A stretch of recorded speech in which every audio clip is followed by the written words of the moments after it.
नमस्कार दोस्तों, स्वागत करते हैं आपका हमारे चैनल एग्ज़ाम सभा में। और आज हम डिस्कस करेंगे जीव विज्ञान में जो प्रमुख शाखाएं होती हैं। जैसे कि मधुमक्खी का अध्ययन करना है तो उसके लिए कौन सी शाखा होती है जीव विज्ञान की। इसी तरीके से मत्स्य पालन के लिए कौन सी शाखा होती है। एक्चुअली क्या है कि जितने भी आपके वनडे एग्जामिनेशन होते हैं, चाहे वो एसएससी हो, चाहे वो आरआरबी हो, चाहे वो आपका स्टेट लेवल की जो भी आपका एग्जामिनेशन है जिसमें कि जीव विज्ञान पूछा जाता है एक विषय के तौर पे, उसमें ऐसे क्वेश्चंस कई बार पूछ लिए जाते हैं। और स्टूडेंट्स क्या होता है, क्योंकि ये आपका वन लाइनर क्वेश्चन है तो इसमें सही होगा या गलत होगा, तो उसमें काफ़ी क्वेश्चंस गलत हो जाते हैं।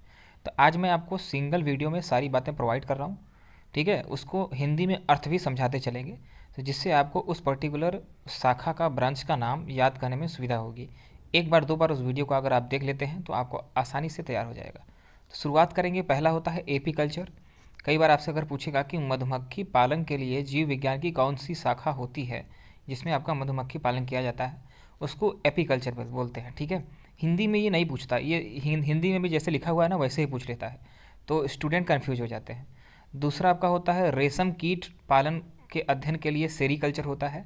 अभी हाल ही में आपका आर ओ के एग्जामिनेशन में आपका सेरीकल्चर के बारे में पूछा था।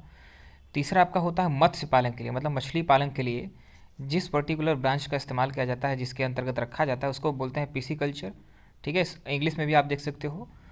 इसकी तरीके से कवकों का अध्ययन करने के लिए जो साइंस की ब्रांच है, जीव विज्ञान की ब्रांच है, उसको माइकोलॉजी कहते हैं। इसके बाद शैवालों का अध्ययन करने के लिए जो आप ब्रांच होती है उसको फाइकोलॉजी कहते हैं। और पुष्पों का अध्ययन करने के लिए एंथ्रोलॉजी कहते हैं। तो इस तरीके से आपको ये इंपॉर्टेंट हो गया। और भी कुछ हैं जिसको हम यहाँ पे समझ लेते हैं। एक आपका होता है पोमोलॉजी, जो कि फलों को अध्ययन करने के लिए इस्तेमाल किया जाता है। एक आपका होता है ऑर्निथोलॉजी, जो आपका पक्षियों के अध्ययन करने के लिए यूज किया जाता है। एक मछलियों के अध्ययन के लिए एक अन्य तरह का चीज़, जो कि मतलब कि मछलियाँ ही नहीं, जो जीव जल में रहते हैं उनके लिए पर्टिकुलर जो ब्रांच होती है उसको बोलते हैं इक्वथोलॉजी।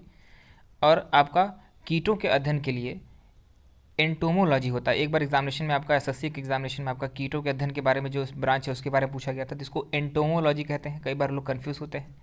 वृक्षों और झाड़ियों का अध्ययन करने के लिए जो आपका डेंड्रोलॉजी कहते हैं, ठीक है। नेक्स्ट आपका सर्पों का अध्ययन करने के लिए जो ब्रांच यूज़ होती है उसको आपको बोलते हैं ओफियोलॉजी, ठीक है। छिपकलियों के अध्ययन के लिए आपका सौरोलॉजी कहते हैं। और काष्ठी पेड़, मतलब कि जिससे हमें लकड़ियाँ प्राप्त होती हैं, काठ प्राप्त होते हैं, ठीक है। जैसे कि हम दरवाजे बनाते हैं या फिर जो भी चीज़ें बनवाई जाती है, तो मतलब घर के सामान में काठ के रूप में इस्तेमाल करने वाले जो पेड़ होते हैं उनका वृद्धि करने के लिए जिस पर्टिकुलर ब्रांच को हम यूज़ करते हैं उसको बोलते हैं सिल्वी कल्चर। यहाँ पे कंफ्यूज मत होइएगा, ये आपका सिल्वी कल्चर है। और यहाँ पे मैंने जो आपका सेरी कल्चर बताया था वो आपका रेशम कीट उत्पादन के लिए है। ये कई बार एग्जामिनेशन में, हर पहले दूसरे एग्जामिनेशन में ज़रूर पूछ लेता है, वनडे एग्जामिनेशन में। तो इसको आप अवश्य याद करके जाएंगे। इस वीडियो में इतना ही। इसी तरह के वीडियोज़ अगर आप देखना चाहते हो तो हमारे चैनल को आप सब्सक्राइब कर सकते हैं। धन्यवाद।